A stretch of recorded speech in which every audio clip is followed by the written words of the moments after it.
plus an amenity. That's an important amenity when you're out there golfing. On that. 2021 projects. Now we move to thinking about interior on the racket center. So you don't want to dress up that pig so it looks nice on the outside and you walk in and it's the same old crappy building. On that thing, you want something they're compatible.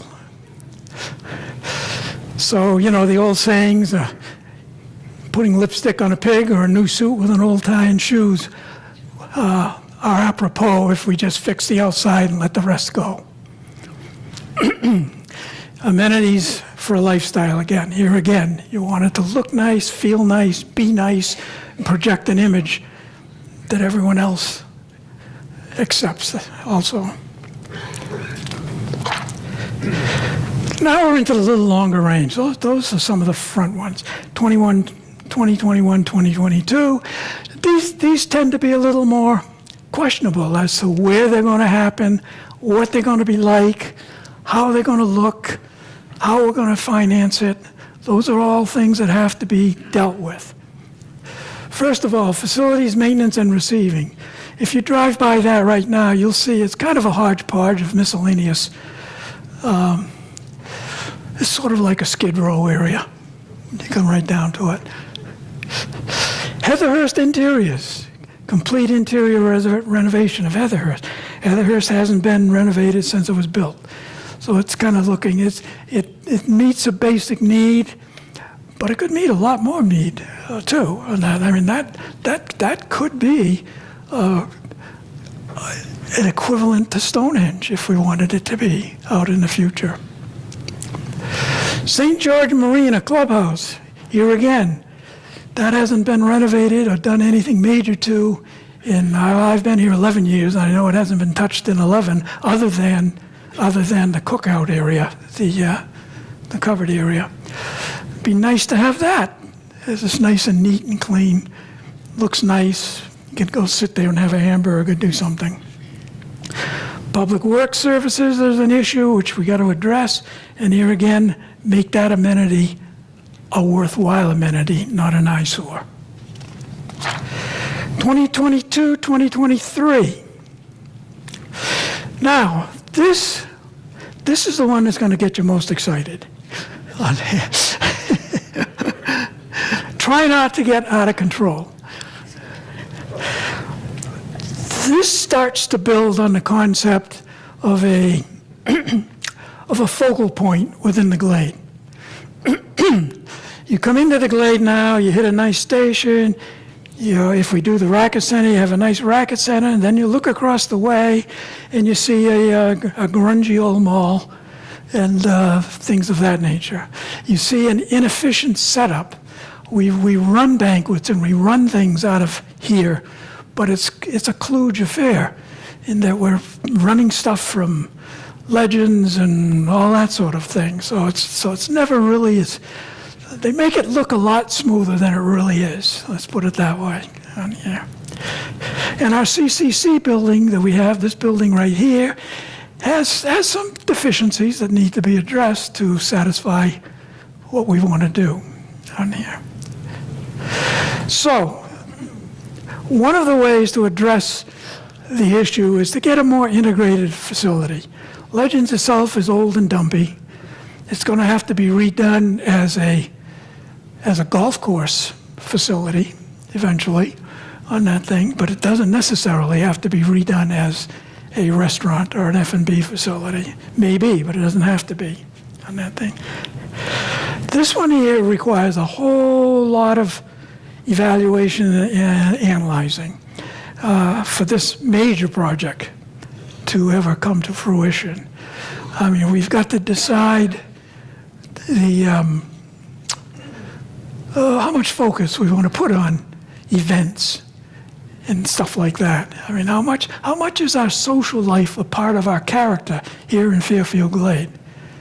If we don't care about the social life, all you want to do is go sit on your deck or have a beer with your neighbor, that won't make any difference. But if you like to go out with your neighborhood with 30, 40, 50 people and have a get-together, or you like to belong to a group, ladies club, or what have you, that wants a nice facility, we got to do something because we're fumbling right now.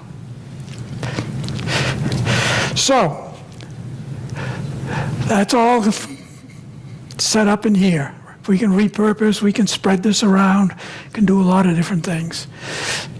But we don't, in the long run, I believe, we're not really wanting to be in the restaurant business on here.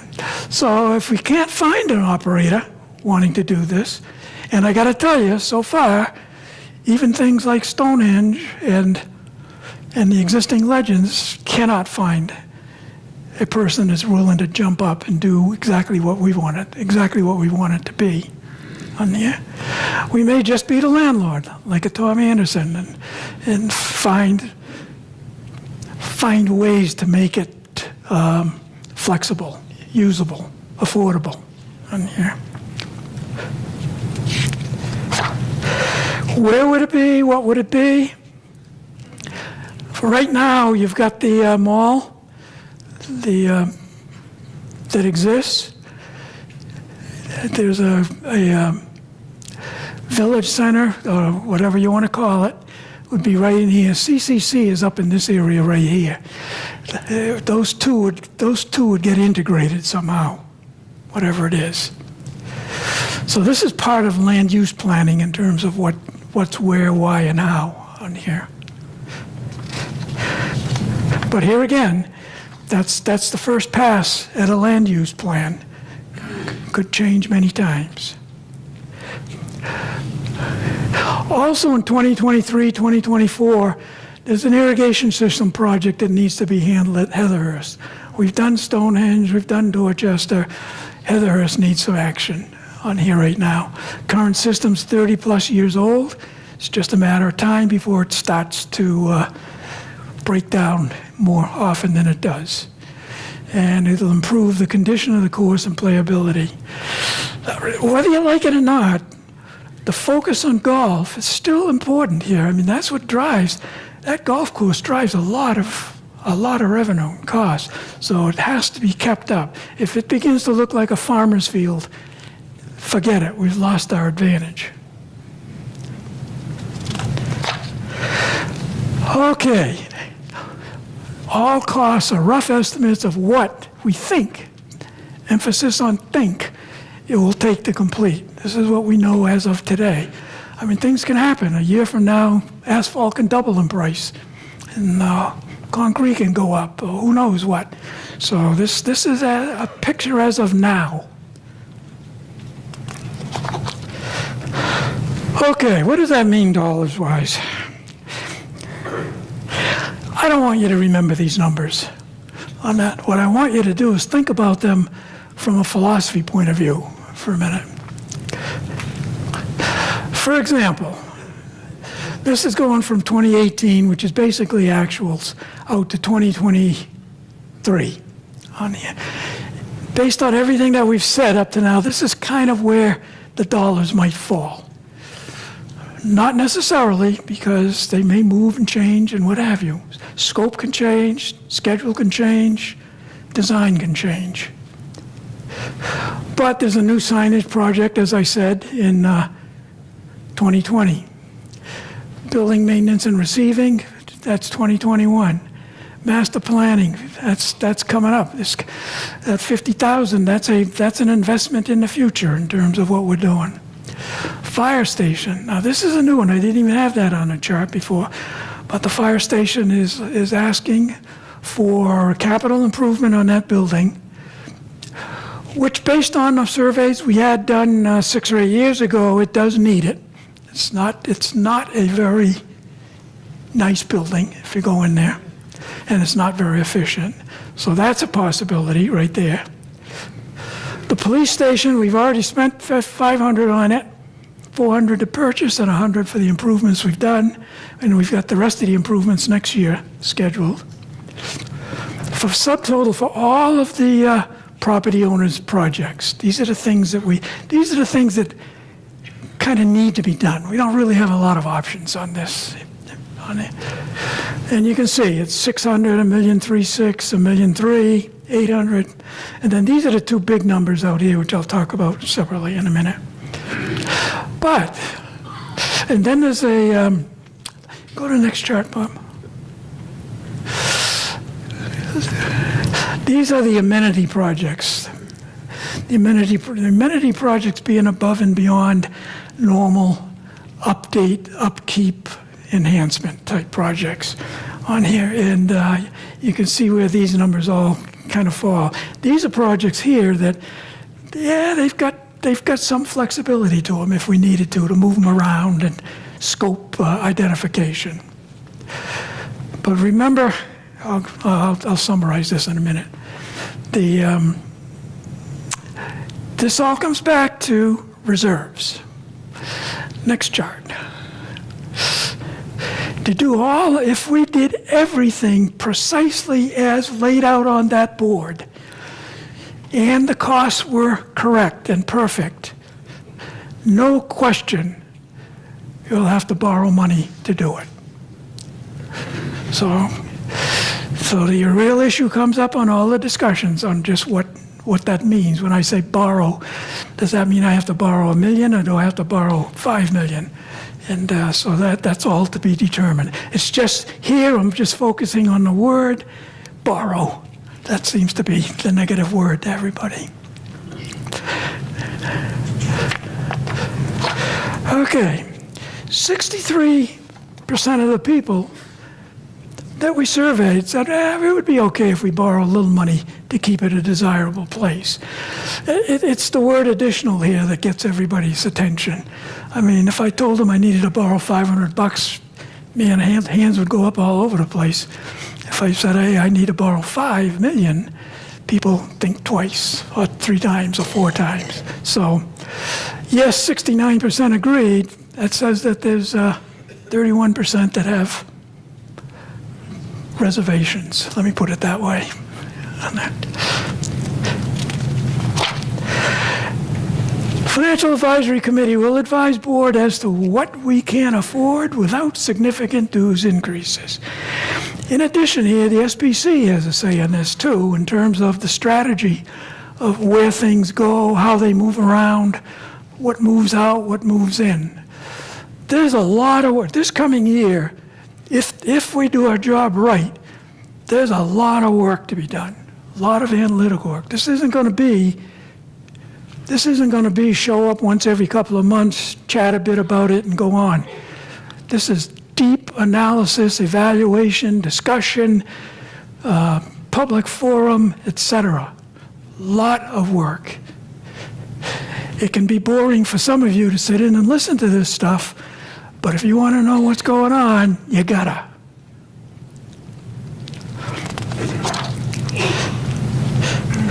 Now, there's some help here in that we have some things that are clearing the deck, so to speak, in the future. We've got a fiber optic loan. Right now it's $79,000 a year, but that matures in February of 2020, so that goes away. We've got Stonehenge still left over, and that's carrying $138,000 a year. That matures in August of 2022. At that time, there's a decision to be made whether you pay the balloon or you stretch it out a little more. Big decision, one that has to be made. The community center, excuse me, $239,000 per year. That matures in April 2023. That's a total of $456,000, which represents about 17% of our capital income. Excuse me. So that's a good percentage of our capital income. Just that's an improvement.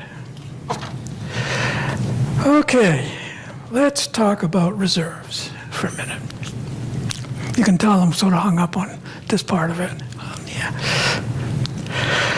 Remember my treasurer's report where I said we're under-reserved? We've been operating for the last, Godfrey, I don't know how many years, certainly the 10 years I've been here, in an undercapitalized mode. Very little have been put into reserves. The reserves have been sort of managed to be constant. But I got $45 million worth of equipment out there that we have, and I only got $1 million reserved against it.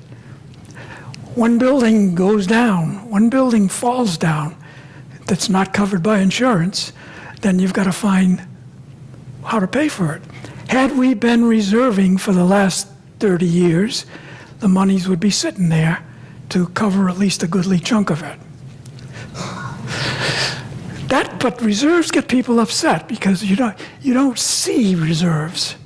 The only person that really looks at reserves and thinks about them are the finance guys on that thing. A reserve says that if something happens, you've put money aside to take care of that something on there. Okay, and that's because we've been living primarily a cost-cutting budget, not a budget, not an enhancing budget. Save a buck, save a buck, save a buck, we'll worry about tomorrow. And then, if we'd been reserving, we'd be sitting in a whole lot better shape than we are right now. And then, now's the time to up our game. Let's get the horse before the cart in terms of what we're doing here on that thing. Things need to be integrated, and they need to be funded, and they need to be addressed now, this coming year. You can't wait another 2, 3, 4 years, because 5 years or 8 years from now, we'll be talking about the same issue and maybe even worse than we do right now. So now we got to do something on here. And what needs to be done? Somehow we got to improve reserves. Somehow we got to consider how debt can be used as a tool, not as a detriment on that thing. Somehow we've got to set the project priorities as to what's really going to drive our strategy best. Drive our strategy best, meaning that new members and new people come in and want to be here on that thing. And finally, how can we do that with assessments and everything being maintained affordable, realistic and affordable? That's almost an impossible formula to solve, but we got to find a way to at least start to make a dent in it. BOD, Board of Directors, the Financial Advisory and Strategic Planning. I'm challenging you here. You can't do half a job here. This has to be done in some detail, in some thought, in some discussion, and some hard choices.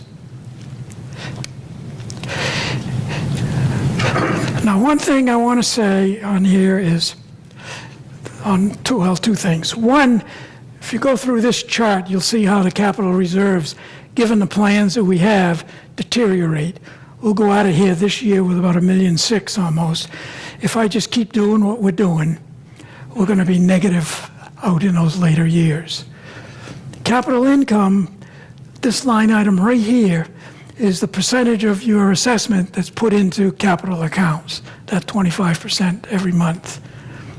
You can see it doesn't increase substantially because we don't expect population to be doubling. We got less current debt service, which I went through. We've got less replacement capital. This is the kinds of capital stuff that's ongoing. Trucks and vehicles and on and on and on that takes place all year. Anything over $5,000 has to take place. And then this is the capital for master plan projects that we talked about. And this.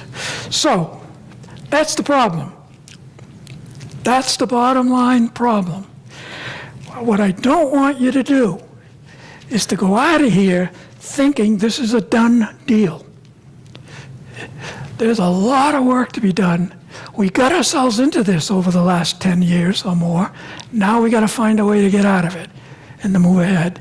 And that's where all you folks come in. We'd like to hear your 2 cents worth, as long as it's positive 2 cents worth, not just negatory type stuff. Although you can be negative if you want. We're used to that. So, So I'm challenging you all right here, now. Get out, think about this in general terms, come up with suggestions, work with your FAC and your board and your SPC, and let's get this problem solved so I don't have to stand up here in 10 years and address it again. Thank you.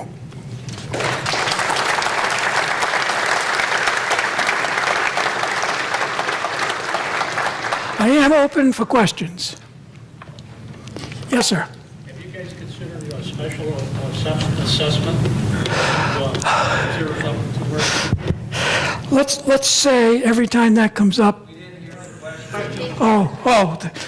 Yeah, if you ask questions, please go to a microphone. But the question was if we considered a special assessment for reserves.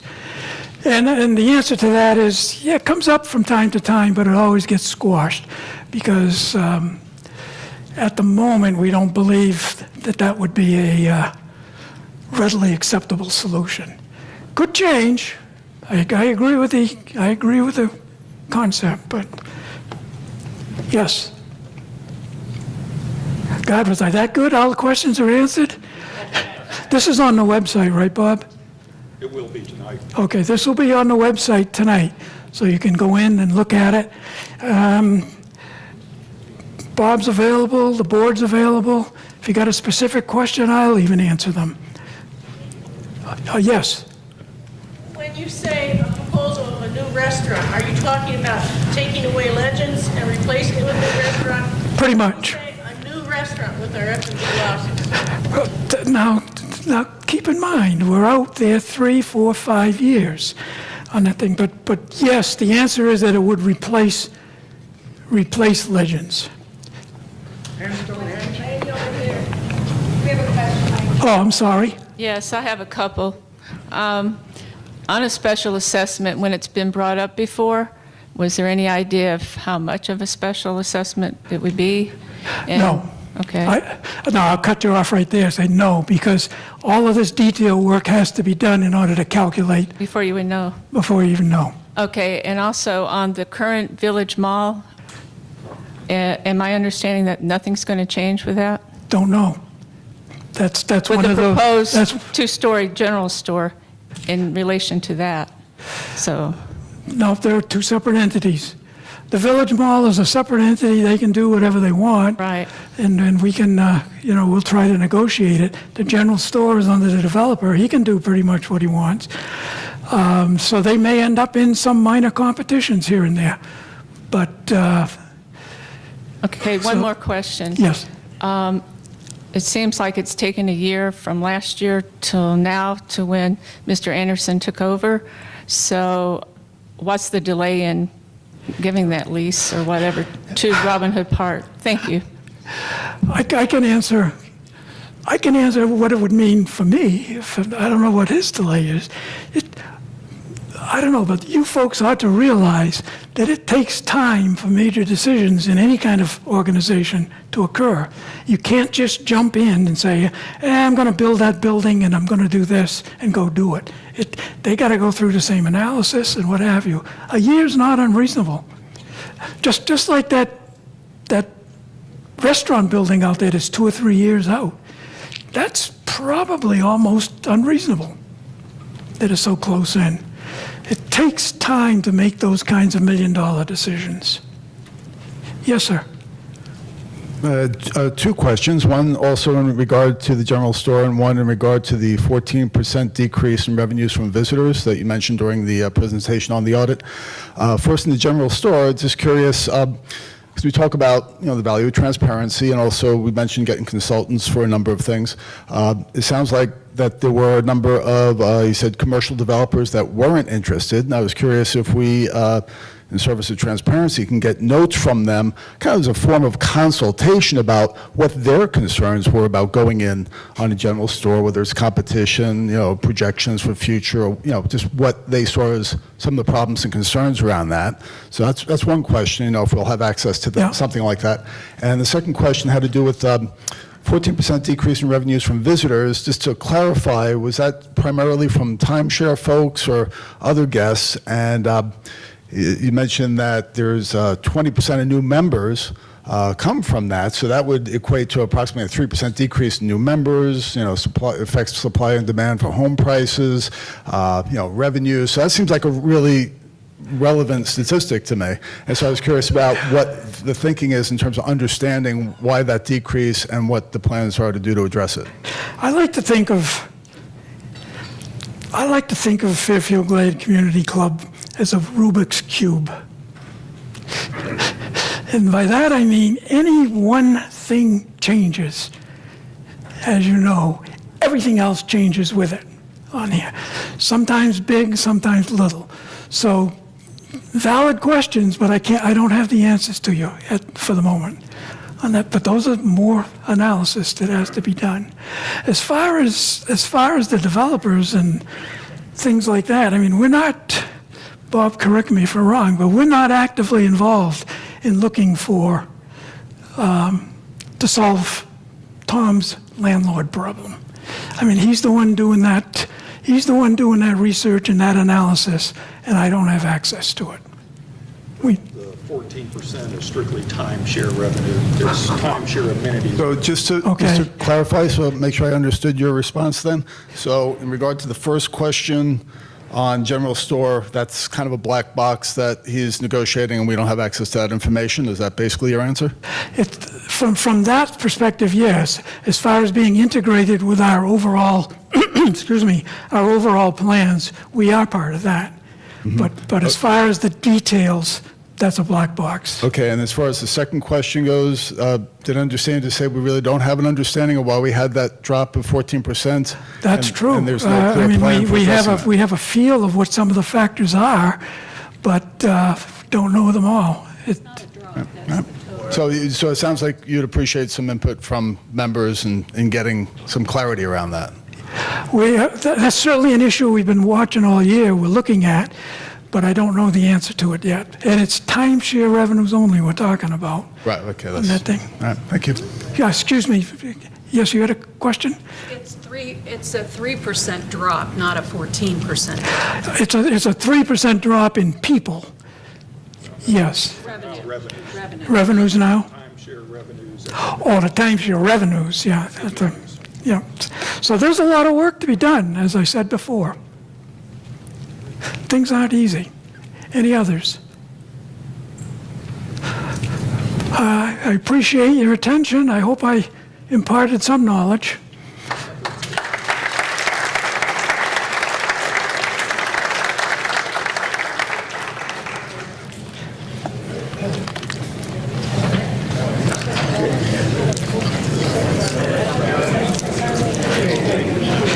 It was 17 to 14. It was 17